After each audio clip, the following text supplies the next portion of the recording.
The Hobbit by J.R.R. Tolkien. Chapter 1. An Unexpected Party. In a hole in the ground there lived a hobbit, not a nasty, dirty, wet hole, filled with the ends of worms and an oozy smell, nor yet a dry, bare, sandy hole with nothing in it to sit down on or to eat. It was a hobbit hole, and that means comfort. It had a perfectly round door like a porthole, painted green with a shining yellow brass knob in the exact middle. The door opened onto a tube-shaped hall, like a tunnel, a very comfortable tunnel, without smoke, with panelled walls and floors tiled and carpeted, provided with polished chairs and lots of pegs for hats and coats. The hobbit was fond of visitors. The tunnel wound on and on, going fairly, but not quite, straight into the side of the hill. The hill, as all the people for many miles around called it, and many little round doors opened out of it, first on one side and then on the other. No going upstairs for the hobbit. Bedrooms, bathrooms, cellars, pantries, lots of these. Wardrobes, he had whole rooms devoted to clothes. Kitchens, dining rooms, all were on the same floor, and indeed on the same passage. The best rooms were all on the left-hand side going in, for these were the only ones to have windows, deep-set, round windows looking over his garden, and the meadows beyond, sloping down to the river. The hobbit was a very well-to-do hobbit, and his name was Baggins. The Bagginses have lived in the neighbourhood of the hill for time out of mind, and people considered them very respectful, not only because most of them were rich, but also because they never had any adventures or did anything unexpected. You could tell what a Bagginses would say on any question without the bother of asking him. This is the story of how a Baggins had an adventure and found himself doing and saying things altogether unexpected. He may have lost the neighbours' respect, but he gained. Well, you will see whether he gained anything in the end. The mother of our particular hobbit. What is a hobbit? I suppose hobbits need some description nowadays, since they have become rare and shy of the big people, as they call us. They are, or were, a little people, about half our height, and smaller than the bearded dwarves. Hobbits have no beards. There is a little or no magic about them, except the ordinary, everyday sort which helps them to disappear quietly and quickly when large, stupid folk, like you and me, come blundering along, making a noise like elephants, which they can hear a mile off. They are inclined to be fat in the stomach. They dress in bright colours, chiefly green and yellow, wear no shoes, because their feet grow natural leathery soles, and thick, warm brown hair like the stuff on their heads, which is curly. Have long, clever, brown fingers, good-natured faces, and laugh deep, fruity laughs, especially after dinner, which they have twice a day when they can get it. Now you know enough to go on with. As I was saying, the mother of this hobbit, Bilbo Baggins, that is, was the famous Belladonna Took, one of the three remarkable daughters of Old Took, head of the hobbits who lived across the water, the small river that ran at the foot of the hill. It was often said, in other families, that long ago one of the Took ancestors must have taken a fairy wife. This was, of course, absurd, but certainly there was still something not entirely hobbit-like about them. And once in a while, members of the Took clan would go and have adventures. They discreetly disappeared, and the family hushed it up. But the fact remained that the Tooks were not as respectable as the Bagginses, though they were undoubtedly richer. Not that Belladonna Took ever had any adventures after she became Miss Bungo Baggins. Bungo, that was Bilbo's father, built the most luxurious hobbit hole for her, and partly with her money. That was to be found either under the hill or over the hill or across the water, and there they remained to the end of their days. Still, it is probable that Bilbo, her only son, although he looked and behaved exactly like a second edition of his solid, comfortable father, got something a bit queer in his make-up from the Took side, something that only waited for a chance to come out. The chance never arrived until Bilbo Baggins was grown up, being about 50 years old or so, and living in the beautiful hobbit hole built by his father, which I have just described for you, until he had, in fact, apparently settled down immovably. By some curious chance, one morning long ago, in the quiet of the world, when there was less noise and more green, and the hobbits still numerous and prosperous, and Bilbo Baggins was standing at his door after breakfast, smoking an enormous long wooden pipe that reached nearly down to his woolly toes, neatly brushed. Gandalf came by.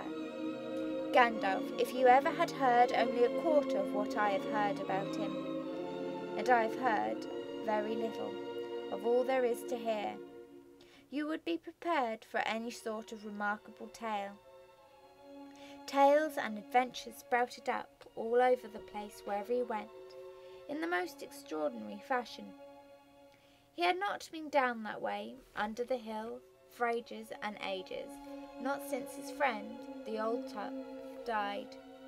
In fact, and the hobbits had almost forgotten what he looked like. He had been away over the hill and across the water, on businesses of his own since they were all small hobbit boys and hobbit girls. All that the unexpecting Bilbo saw that morning was an old man with a staff. He had a tall, pointed blue hat, a long grey cloak, a silver scarf, over which his long white beard hung down below his waist, and immense black boots. "Good morning," said Bilbo, and he meant it.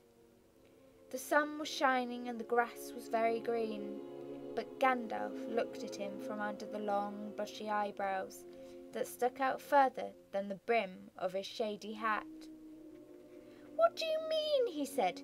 "Do you wish me a good morning, or mean that it is good morning whether I want it or not, or that you feel good this morning, or that it is a good morning to be good on?" "All of them at once," said Bilbo. "And a very fine morning for a pipe of tobacco out of doors. Into the bargain, if you have a pipe about you, sit down and have a fill of mine. There's no hurry, we have all day before us." Then Bilbo sat down on a seat by his door, crossed his leg, and blew out a beautiful grey ring of smoke that sailed up into the air without breaking and floated away over the hill.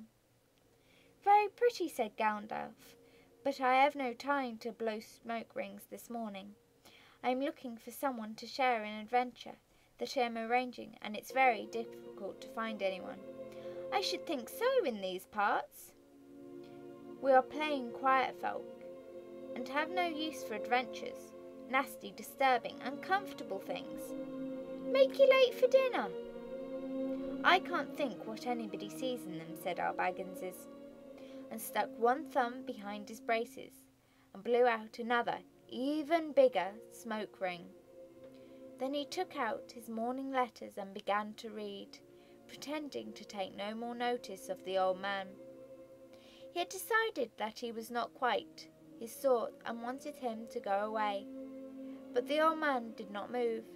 He stood leaning on his stick and gazing at the hobbit without saying anything, till Bilbo got quite uncomfortable and even a little cross. "Good morning," he said at last.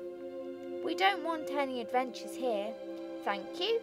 You might try over the hill or across the water." By this he meant that the conversation was at an end.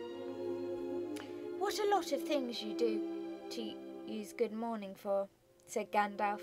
"Now, you mean that you want to get rid of me? Or that it won't be good till I move off?" Not at all, my dear sir. Let me see. I don't think I know your name." Yes, my dear sir. And I do know your name, Mr. Bilbo Baggins. And you do know my name, though you don't remember me. Remember that I belong to it. I am Gandalf, and Gandalf means me. To think I should have lived to be a good morning by a belladonna took's son, as if I was selling buttons at the door. Gandalf! Good gracious me! Not the wandering wizard that gave old Tuck a pair of magic diamond studs that fastened themselves and never came undone until ordered. Not the fellow who used to tell such wonderful tales at parties about dragons and goblins and giants, and the rescue of princesses and the unexpected luck of widow's sons. Not the man I used to make such particularly excellent fireworks. I remember those. Old Took used to have them on Midsummer's Eve. Splendid. They used to go up like great lilies and snapdragons and laburnums of fire and hang in the twilight all evening. You will notice already that Mr. Baggins was not quite so prosy as he liked to believe. Also that he was not fond of flowers. Dear me, he went on, not the Gandalf who was responsible for so many quiet lads and lasses going off into the blue for mad adventures. Anything from climbing trees to visiting elves, or sailing in ships, sailing to other shores. Bless me, life used to be quite you used to upset things badly in these parts once upon a time. I beg your pardon, but I had no idea you were still in business. Where else should I be? Said the wizard. All the same, I'm pleased to find you remember something about me. You seem to remember my fireworks kindly, at any rate. And that is not without hope. Indeed, for your old father, Took's sakes, and for the sake of poor Belladonna, I will give you what you have asked for. I beg your pardon? I haven't asked for anything. Yes, you have. Twice now, my pardon. I give it to you. In fact, I will go so far as to send you on this adventure.